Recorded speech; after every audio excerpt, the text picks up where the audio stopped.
हम धर्म शब्द रोज सुनते हैं, लेकिन क्या हमें पता भी है कि धर्म है क्या? दुनिया में अधिकांश लोग अपने आप को धार्मिक समझते हैं, लेकिन क्या सिर्फ पूजा पाठ या किसी गॉड में विश्वास करना ही धर्म है? धर्म ही वो शब्द है जिसका दुनिया भर में सबसे ज्यादा दुरुपयोग हुआ है। अपने आप को धार्मिक कहने वाले लोगों ने सबसे ज्यादा लड़ाइयाँ लड़ी हैं और हत्याएं की है। धर्म के नाम पर ही हजारों अंधविश्वास चलते रहे हैं और झूठे गुरु और बाबा लोग हमें बेवकूफ़ बनाते रहे हैं, क्योंकि हम धर्म का वास्तविक अर्थ जानते ही नहीं। तो आइए समझते हैं धर्म का सही अर्थ, ताकि हम सही अर्थों में धार्मिक हो सकें। और यदि हम सही अर्थों में धार्मिक हो सकें तो हमारे जीवन से और दुनिया से भी सभी दुखों का अंत हो जाएगा। धर्म संस्कृत के मूल शब्द ध्री से बना हुआ है, जिसका अर्थ होता है धारण करना। तो धर्म शब्द का अर्थ हुआ वह जो धारण करने योग्य हो। धारयति इति धर्मः, अर्थात वह जो धारण करने योग्य हो वही धर्म है। अब सवाल यह है कि धारण करने योग्य क्या है। उससे पहले हमें यह समझना होगा कि वह क्या है जो पूरे ब्रह्मांड को धारण किए हुए है। हम जब अपने चारों ओर प्रकृति को देखते हैं तो पता चलता है कि दुनिया कितनी परफेक्ट है। सब कुछ बैलेंस्ड है, सब हार्मनी में है। जैसे सूरज का उगना, अस्त होना, फिर उगना, जैसे हवा का चलना, वर्षा का होना, चांद तारों की गति, जन्म मृत्यु का चक्र, कर्म फल, नदियाँ, झरने, पहाड़, जंगल, पशु पक्षी, सब किसी प्राकृतिक नियम के अंतर्गत काम कर रहे हैं। इस प्राकृतिक नियम, इस ब्रह्मांडीय नियम को ही वेदों ने रीत कहा, और इस सत्य के ज्ञान को, इस रीत के ज्ञान को ही धर्म कहा गया।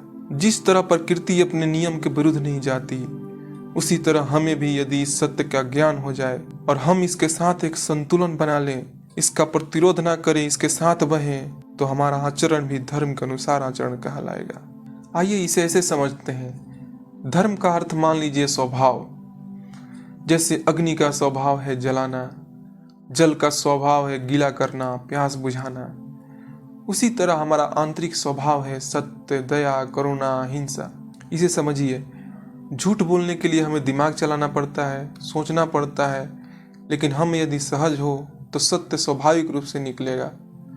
क्रोध, लोभ, हिंसा, ये सब मन की चाल है।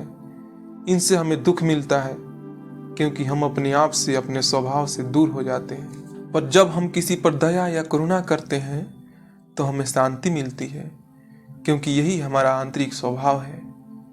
हमारा दुर्भाग्य है कि हम अपने आंतरिक स्वभाव को नहीं जानते और मन के जालों में भटकते रहते हैं और दुख भोगते रहते हैं। तो अपने आंतरिक स्वभाव को जानना और उसके अनुसार आचरण करना, यही धर्म है। अपने इंद्रिय सुख, मन के संस्कार और अपने अहंकार से ऊपर उठकर कर्म करना ही धर्म है।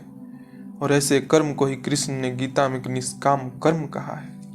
गीता में कृष्ण ने कहा है कि स्वधर्मे निधनम श्रेयः परधर्मो भयावह, अर्थात अपने धर्म का पालन करते हुए मर जाना भी श्रेष्ठतर है, दूसरे का धर्म का अनुसरण भयावह होता है। अब सवाल उठता है कि यह स्वधर्म क्या है? क्या स्वधर्म और धर्म अलग अलग होता है? तो उत्तर है नहीं। धर्म तो एक ही है, परंतु लोगों की प्रकृति अलग अलग होती है, लोगों की कंडीशनिंग अलग अलग होती है, धार्मिक अवस्था अलग होती है, इसलिए यात्रा भी अलग अलग होती है, लेकिन पहुंचना तो एक ही जगह है। उदाहरण से समझते हैं। दुर्योधन प्रतीक है धर्म का और उसे मारना जरूरी है, इसलिए कृष्ण अर्जुन को उसके स्वधर्म के अनुसार युद्ध करने को कहते हैं, क्योंकि उसका स्वभाव क्षत्रिय का है और युद्ध करना ही उसका स्वधर्म है। अगर कोई दूसरा व्यक्ति रहता तो कृष्ण उसके स्वभाव के अनुसार दुर्योधन का विरोध करने को कहते हैं। एक वर्तमान का उदाहरण लेते हैं। अभी वर्तमान में हमारे सामने सबसे बड़ा खतरा है क्लाइमेट चेंज। पृथ्वी नष्ट होने के कगार पर है और आज धर्म यही है कि इसकी रक्षा की जाए। और बहुत सारे लोग प्रयास भी कर रहे हैं अपने अपने स्वभाव के अनुसार। जैसे मैं वीडियो बनाकर लोगों को जागरूक कर रहा हूँ, कोई लोगों के बीच जा रहा है, कोई प्रोटेस्ट कर रहा है, कोई पेड़ लगा रहा है, कोई कार्बन एमिशन कम कर रहा है। सभी लोग जो धर्म की ओर हैं अपने स्वभाव के अनुसार अपना स्वधर्म निभा रहे हैं, यही धर्म है। अब अगर मैं सोचने लगूं कि मैं अमेरिका का राष्ट्रपति बनूंगा और फिर पृथ्वी को बचाऊंगा, तो यह मेरे स्वभाव के प्रतिकूल होगा और मैं कभी अपना स्वधर्म नहीं निभा पाऊंगा। एक श्लोक है जो हमें बार बार सुनाई पड़ता है, धर्मो रचति रचता। जिसका अर्थ लोग बताते हैं कि धर्म की रक्षा करो, वह तुम्हारी रक्षा करेगा। जिसका आशय होता है कि धर्म खतरे में है, धर्म की रक्षा करो। ये ऐसा ही है जैसे ग्रेविटी खतरे में है और इसकी रक्षा करो। पूरा श्लोक है, धर्मेव हतो हन्ति धर्मो रक्षति रक्षतः तस्मा धर्मो न हन्तव्यो मानो धर्मो हतो वधित। अर्थात मरा हुआ धर्म मारने वाले को नष्ट कर देता है और संरक्षित धर्म संरक्षण करने वाले की रक्षा करता है। इसलिए मैं धर्म का त्याग नहीं करता कि कहीं वह नष्ट होकर वह धर्म मेरा ही नाश न कर दे। यहाँ किस धर्म की बात की जा रही है? यहाँ उस शाश्वत सनातन धर्म की बात की जा रही है जो सब कुछ धारण किए हुए है। उस प्राकृतिक नियम की बात की जा रही है जो बाहरी दुनिया के साथ साथ हमारी भीतरी दुनिया पर भी लागू होती है। यहाँ कहा जा रहा है कि मरा हुआ धर्म मारने वाले को नष्ट कर देता है। अर्थात जब हम अपने स्वभाव के विपरीत जाते हैं, यानी असत्य, हिंसा, क्रोध, लोभ, मोह इत्यादि करते हैं, जब समय के धार के विपरीत तैरते हैं तो हम नष्ट हो जाते हैं। और जो इसकी रक्षा करता है, यानी अपने स्वार्थ से ऊपर उठकर सत्य, न्याय, अहिंसा, क्षमा, करुणा को अपनाता है, धर्म उसकी रक्षा करता है। इसलिए हमें धर्म का त्याग यानी अपने आंतरिक स्वभाव का त्याग नहीं करना चाहिए और अपने सच्चे स्वभाव को जानना चाहिए और उसके अनुसार आचरण करना चाहिए। वास्तव में सच्चा धर्म वही है जो आपको आत्मा तक ले जाए, क्योंकि आत्मा ही ब्रह्म है और ब्रह्म ही है वो जो सब कुछ धारण किए हुए हैं। सामाजिक व्यवहार में भी धर्म का प्रयोग होता है जिसका अर्थ होता है कर्तव्य। जैसे राजा का कर्तव्य राजधर्म, पुत्र का कर्तव्य पुत्र धर्म, पति का कर्तव्य पति धर्म, ऐसे ही और भी।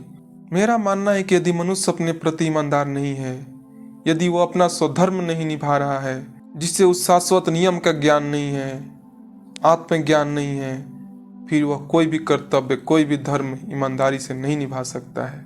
इसलिए यदि हम अपने अंदर जाकर अपने स्वभाव से परिचित हो जाएं, तो हम जो भी करेंगे वह धर्म ही होगा। अंतिम बात, धर्म वह नहीं जो हम पहनते हैं, खाते हैं, सतही व्यवहार में प्रतिदिन अपनाते हैं, बिना सवाल किए मान लेते हैं। धर्म वह भी नहीं है जो हमें बाहरी दुनिया में छोटी मोटी खुशियां दे दे, हमारी मनोकामनाएं पूरी कर दे।